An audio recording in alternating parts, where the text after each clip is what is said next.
오늘은 지금 대학원을 준비하고 있는 후배들을 위해 조금이라도 도움을 드리고자 현재 지금 대학원에 재학 중인 박사 후보자죠. 모셔봤는데 오늘은 이제 두 가지 교수님의 성향에 대해서 한번 비교를 해볼까 합니다.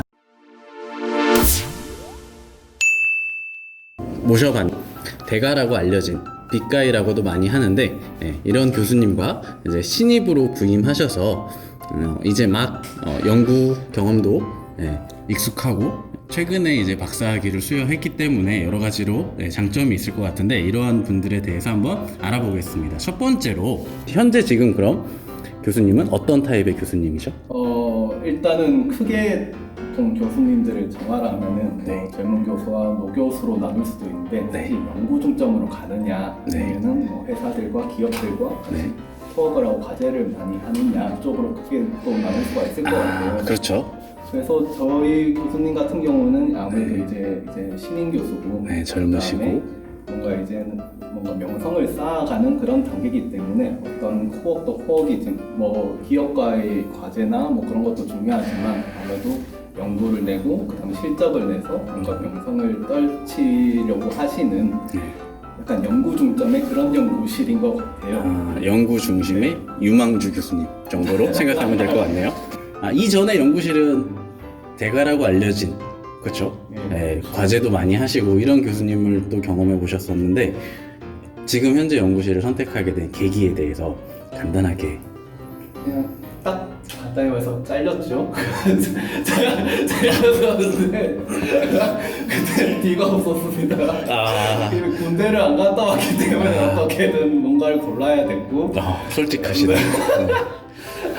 그래서 하나 이제 그 대가라고 칭하시는 그 교수님께서 추천을 해주셨고 교수님이 이제 부임을 하셨다. 그래서 그쪽으로 연락을 해봐라. 그래서 이제 연락하게 됐고 물론 이제 저도 저로서는 뭐 선택의 여지가 없긴 했지만 그래도 이제 새로 부임하신 교수님과 같이 면담을 하고 어떠한 방향성에 대해서 뭔가 저랑 의견이 일치하는 부분이 있었기 때문에 이제 선택을 하게 됐죠.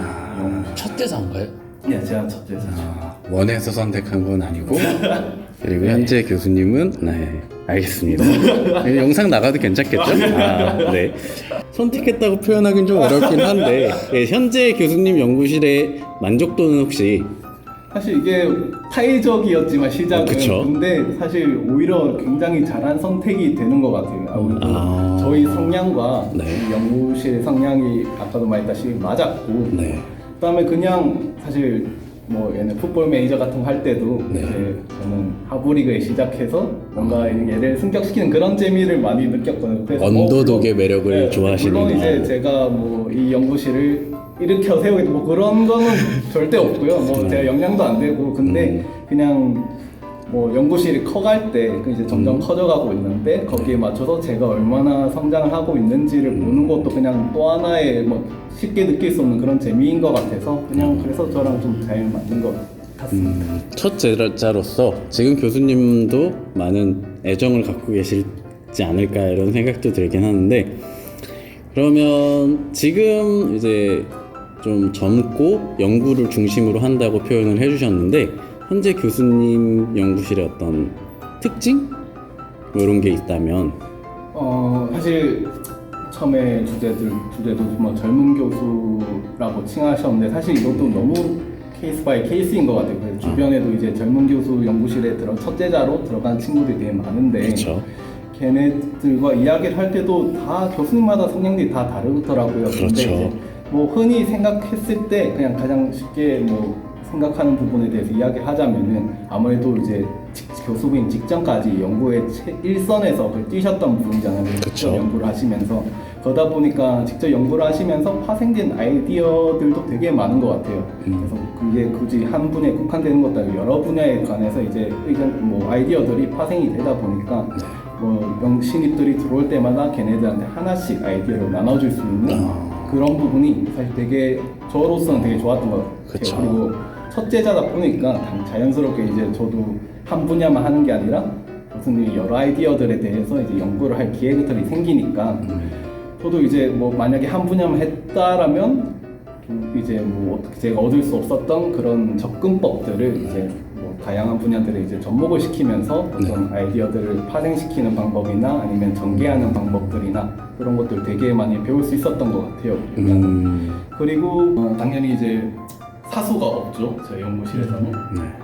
사수가 없다 보니까 그냥 저로서는 막 부딪히는 방법밖에 없었어요. 이게 장점이자면 장점이고 단점이자면 단점인데 저한테는 그게 오히려 좀 잘 맞았던 것 같아요. 제 생각이랑. 왜냐면 이제 저도 이상하게 고등학교 때도 그렇고 뭐 수능 준비할 때 수학 문제를 풀다 안 풀리면 선생님한테 묻는 것도 되게 싫어했거든요. 쓸데없는 데서 자존심을 좀 부렸었는데 그러다 보니까 실험이 막히면 그냥 자연스럽게 밤새서 그냥 계속 부딪히고 실패하고 하면서 점점 이제 스스로 뭔가 좀 깨우쳐가는 그런 것들도 있었고 아무래도 물어볼 데가 없다 보니까 그냥 주구장창 이제 논문들만 계속 읽었었는데 그러다 보니까 이게 몇 년이 쌓이다 보니까 저로서는 되게 성장을 많이 한 것 같아요. 근데 다만 이제 저 같은 성향의 사람들한테는 이게 맞을 수도 있는데 이제 만약에 이제 누군가의 밑에서 체계적으로 배워가면서 했을 때 더 성장을 하는 사람들도 분명 그런 부류의 타입들도 있을 거예요.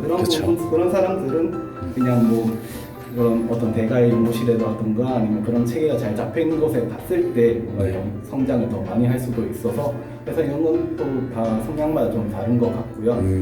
그다음에 이제 아무래도 젊은 교수다 보니까 연구에 대한 열의가 사실 엄청나요. 그래서 어떤 일이 있건 미팅이 최우선이고 연구가 최우선이고 그래서 미팅이 잡혀 있으면 다른 약속들이 들어와도 컷하시고 미팅을 하실 때도 계시고 왜 이제 보통 그런 말도 많죠. 되게 대가 연구실을 가면은 이 사람을 학교에서 보는 것보다 TV에서 보는 게 더 많다. 그렇죠. 그런 이야기들이 많죠. 근데 뭐 아무래도 연구에 대한 열의가 있으시다 보니까 수시로 이제 만나면서 디스커션도 하고 교수님 본인도 학생들과 좀 더 가까워지기 위해서 되게 많이 노력을 하시기 때문에 그런 부분에 있어서 되게 뭐 자연스럽게 뭐 교류가 잦으니까 정부적으로 도움을 더 많이 받을 수 있는 것 같습니다.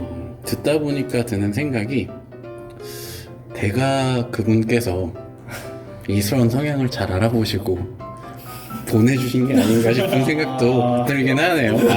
너무 제가 좋게 포장한 건 아닌지 모르겠지만 얘기해 주신 걸 생각해 보면 일단 연구 감각이 있으셔서 아이디어도 많이 주시고 연구 열의도 있으시고 그리고 뭐 처음 하는 랩이다 보니까 스스로 뭔가 개척해야 될 각오가 된 분들이라면 충분히 선택해 볼 용기도 가져볼 만한 연구실이 될 것 같네요. 그러면 대가로 알려진 그분 연구실에서도 현재 지금 많은 분들과 친분을 여전히 뭐 타이에 의해서 다른 데로 가셨지만 유지하고 계시잖아요. 그럼 그쪽 연구실은 어떤 특징이 있는지 설명해 주시면 좋을 것 같습니다. 일단은 가장 부러운 건 아무래도 연구 환경 같은 거일 것 같아요. 그러니까 단적인 예로 들면은 뭐 저희가 분석을 하기 위해서 분석료로 쓰는 거나 아니면 재료를 구매하는 거나 이게 엄청 비쌉니다. 근데 이제 대가 랩실 같은 경우에는 내가 필요로 하는 재료들은 대체로 구비들이 다 되어 있고 그다음에 분석 장비들 다 갖추고 있으니까 분석료 없이 이제 막 분석을 하는데 모르더라고요. 저희들 똑같은 분석을 하기 위해서 나는 이거 하나 분석하려고 몇백만에서 몇천만에 썼다. 그러면 되게 놀라더라고요. 왜냐하면 그쪽 연구실은 공짜로 분석을 해왔기 때문에. 그래서 그런 부분들에 있어서 굉장히 부러운 것들이 많았고 두 번째로는 아무래도 이제 저희 연구실에서 없는 그런 뭐 몇 년 단연간 쌓아온 연구 실적이나 데이터들 아니면 선배들의 노하우들이 이제 갖추고 있죠.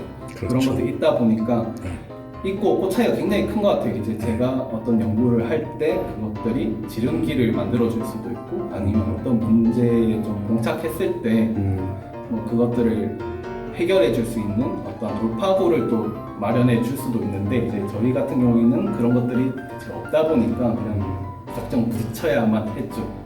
그러다 보면 그런 부분들에서 또 큰 차이가 있었고 그리고 아무래도 요즘에는 이제 논문을 낼 때도 이름값 자체를 되게 무시를 이제 못하는 것 같아요. 이게 굉장히 크다면 크고 작다면 작은 건데 아무래도 똑같은 내용을 쓰더라도 유명한 사람이 저자로 들어있냐 없냐가 그 연구를 신뢰하는데 신뢰도에 굉장히 큰 영향을 끼칠 수 있다는 생각이 좀 들었습니다. 그래서 그런 부분들에 있어서도 굉장히 큰 메리트가 있지 않나 대가 연구실이 그렇게 생각합니다. 네, 중요한 얘기를 참 많이 해주신 것 같은데 사실 대가 연구실 사람들은 자기들의 인프라에 대해 소중함을 잘 모르는 경우가 많잖아요.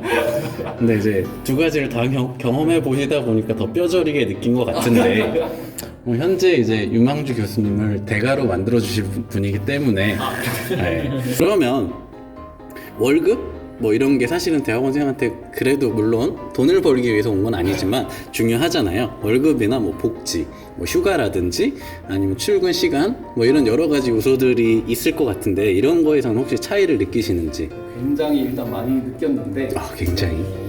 일단 대체로 뭔가 자율성을 좀 더 주려고 하시는 것 같아요. 어떤 젊은 분이? 교수. 젊은 교수님이. 왜냐하면 이제 아무래도 최근까지 연구를 하셨고 대학원생을 하셨던 분들이니까 네. 대체로 어떤 부분들에 대해서 부합리를 직접 느끼셨던 분이니까 그래서 이런 부분은 차라리 이렇게 해주면은 학생들이 좀 더 능률 있게 일을 할 수 있고 뭔가 좀 뭐 좋은 방향으로 갈 수 있겠다 네. 그런 생각들을 이제 가지고 계시니까 그래서 좀 더 자율성을 부여하려고 하시는데 이제 다만 뭐 교수님의 뜻과는 반대로 학생들이 이제 그 자율성을 가지고 열심히 오히려? 하면 또 모르겠는데 네. 열심히 안 하는 경우가 생길 수도 있으니까 그쵸. 뭐 나름 좀 조율하는 그런 부분이 필요할 것 같고 네. 뭐 출근 시간도 대체로 이제 처음에는 뭐 그렇게 굳이 제약을 두려고 하지 않고 왜냐하면 또 학생들이 오전부터 일이 잘 되는 경우도 있는 반면에 어떤 학생들은 또 밤에 혼자 있을 때 연구가 잘 되는 경우도 있으니까 그래서 크게 이제 출퇴근 시간을 잡으려고 하시진 않으시고요.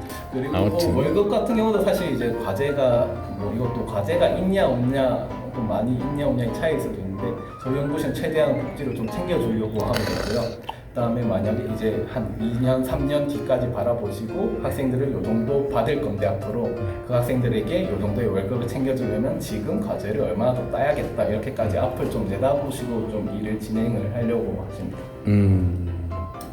부럽네요. 얘기를 듣다 보니까. 네. 주변에 대학원을 고민하는 후배 또는 동기들이 있다면 어떤 기준으로 선택을 하라고 얘기해주고 싶은지 물론 이것도 성향을 잘 고려하라고 말씀을 해주실 것 같은데 이 두 대표적인 케이스를 고민하는 후배가 있다. 가장 먼저 너가 대학원에 맞냐 안 맞냐 마지막으로 혹시 뭐 더 하고 싶으신 말씀 있을까요? 뭐 앞으로도 뭐 다들 그냥 비성으로 대학원을 선택하는 경우도 많잖아요 사실 취업을 준비하다가 잘 안 될 것 같아서 대학원 오려고 하는 친구들 요즘 취업하기가 또 너무 힘들어서. 네, 이제 뭐 부딪혀보면 알겠지만 네. 대학원도 그렇게 넉넉한 그런 생활을 영위할 수 없으니까 정말 이제 자기가 대학원 생활하면서 연구를 열심히 할 수 있을 것 같다 네. 그렇게 하면은 이제 좀 생각을 해보고 진짜 단순히 도피성으로 대학원을 선택하지 말아라 그 이야기를 좀 해보고 싶습니다. 좋은 말씀 감사합니다.